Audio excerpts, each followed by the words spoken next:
Jangan sekali-sekali melupakan sejarah atau disingkat dengan jas merah, merupakan semboyan yang diucapkan Soekarno dalam pidato terakhirnya di hari ulang tahun kemerdekaan Indonesia pada tanggal 17 Agustus 1966. Halo semuanya, perkenalkan nama saya Alif Maulana Rahman, mahasiswa dari Universitas Diponegoro, jurusan Bahasa Asing Terapan. Di video ini saya akan mengajak kalian untuk mengenal sejarah kemerdekaan Indonesia yang ada di Museum Perumusan Naskah Proklamasi atau disingkat dengan Munasprok. Ada apa saja ya di dalam Munasprok? Yuk tonton sampai habis ya.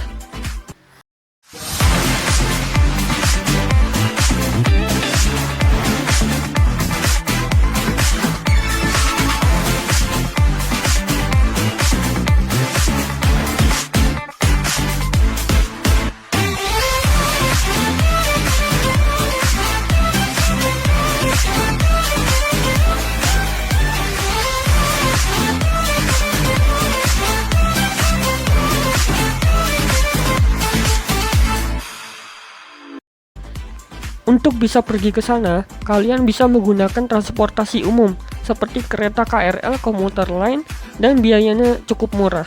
Kalian bisa pergi ke stasiun terdekat yang ada di Jabodetabek dan turun di stasiun Sudirman. Setelah itu, kalian bisa melanjutkan menggunakan transportasi online ke Munasprok, perjalanan sekitar 10 menit. Munasprok terletak di Jalan Imam Bonjol nomor 1, Menteng, Jakarta Pusat, DKI Jakarta. Munasprok adalah gedung yang dibangun sebagai monumen peristiwa proses perumusan naskah proklamasi kemerdekaan di Indonesia. Gedung ini pertama kali didirikan pada tahun 1920 dengan gaya arsitektur Eropa.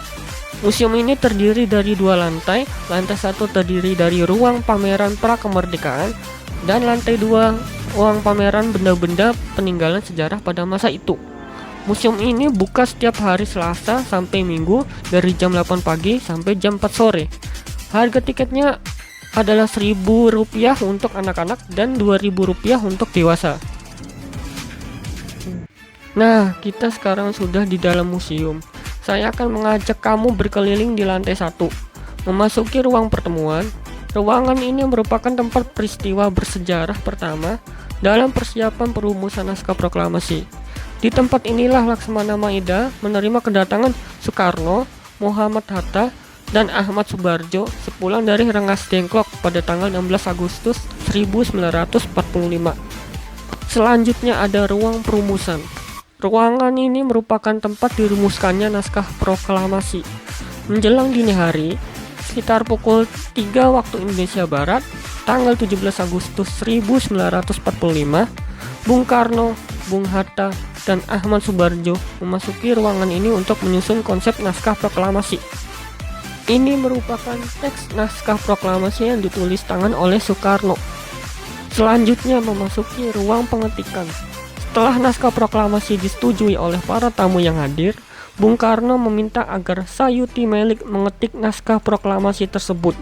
Sayuti Melik mengetik naskah proklamasi di ruang bawah dekat dapur, ditemani oleh BM Diah. Setelah naskah selesai diketik, Soekarno-Hatta menandatangani naskah tersebut di atas piano di bawah tangga. Yang terakhir ada ruang pengesahan. Ruangan ini merupakan tempat disetujuinya konsep naskah proklamasi oleh seluruh tamu yang datang. Kurang lebih terdapat 40-50 orang. Di ruangan ini terjadi perdebatan penandatanganan naskah proklamasi antara Soekarno-Hatta dan Soekarni. Soekarni mengusulkan Soekarno-Hatta saja yang menandatanganinya atas nama bangsa Indonesia. Usul itu pun diterima oleh para tamu yang hadir. Kemudian Bung Karno memerintahkan Sayuti Melik untuk mengetik naskah proklamasi tersebut. Ini merupakan teks naskah proklamasi yang telah diketik dan ditandatangani oleh Soekarno-Hatta.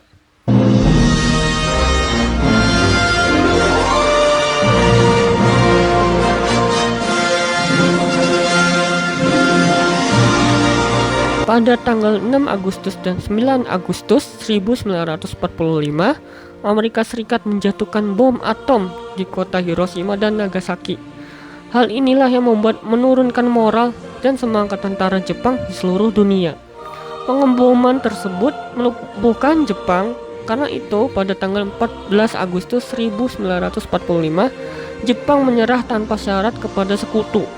Pada tanggal 15 Agustus 1945, secara resmi Kaisar Hirohito mengumumkan lewat radio NHK kepada rakyat bahwa Jepang telah menyerah. Momen ini dimanfaatkan oleh Indonesia untuk memproklamasikan kemerdekaannya. Di ruangan ini terdapat peristiwa penting pembentukan organisasi menjelang proklamasi seperti BPUPKI, PPKI, dan yang lainnya. Semua organisasi tersebut dibentuk pada masa kependudukan Jepang di Indonesia. Jepang membentuk sejumlah organisasi militer dan semi-militer saat menduduki Indonesia pada tahun 1942 sampai 1945. Di dalam ruangan ini terdapat gambaran lukisan yang menceritakan peristiwa-peristiwa penting dalam mempertahankan kemerdekaan Indonesia dan gambaran cerita tentang berbagai pertempuran setelah proklamasi kemerdekaan Indonesia. Di dalam ruangan ini juga terdapat replika benda-benda yang digunakan oleh para pejuang kemerdekaan seperti pakaian perang.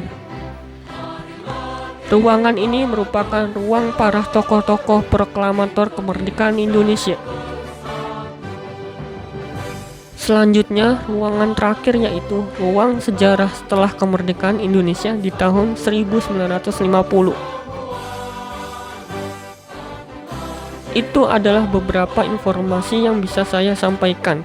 Jika kamu sedang berwisata di Jakarta, museum ini cocok untuk menambah wawasan dan pengetahuan Anda seputar kemerdekaan Indonesia. Seperti kata Bung Karno, jangan sekali-kali melupakan sejarah. Terima kasih telah menonton sampai akhir.